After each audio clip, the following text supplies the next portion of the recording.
Technically, Holmesina is the name, named after somebody named Holmes from St. Pete. Was first named in Florida as a new genus. And then the broader group technically are Klamath ears, but giant armadillos is exactly right. Okay. How large? We have an interesting, we think correct story in Florida that they keep getting larger through the Pleistocene. Now that may be a little bit oversimplified, but every record we add and well dated, sort of plug it into this analysis, we see the same trend. They just, an average skewed out of the middle of the back. You have to ensure you're comparing correct comparable pieces, but they tend to just get thicker and proportionally larger all the way through the Pleistocene.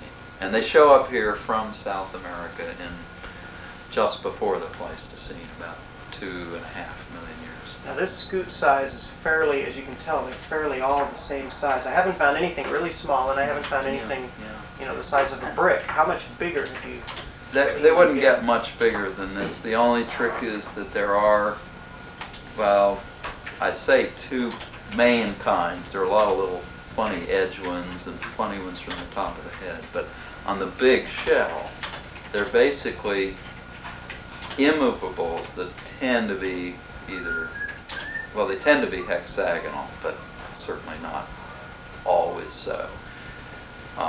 This I would call hexagonal, though in fact, you'd readily argue that it's a strange looking pentagon or something. And then they're big things we call movables, where they're actually overlap, so they're sort of like a thick part and then a excavated part. Neat. And that's where like a lip. the movable overlap that you see in a living armadillo. The 9-banded that's with us today has 9 of those overlapping rows.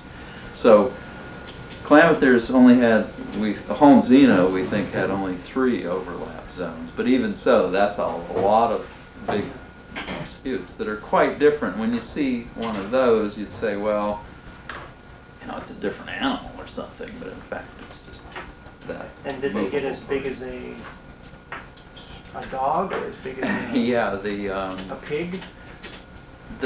I guess I'd want to say that they're roughly 8 to 10 times the size of our little 9-banded armadillo.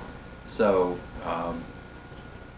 instead of the main shell just over a foot long, you'd want to say it's 3 meters or something like that, somewhere pushing up toward a bathtub or so.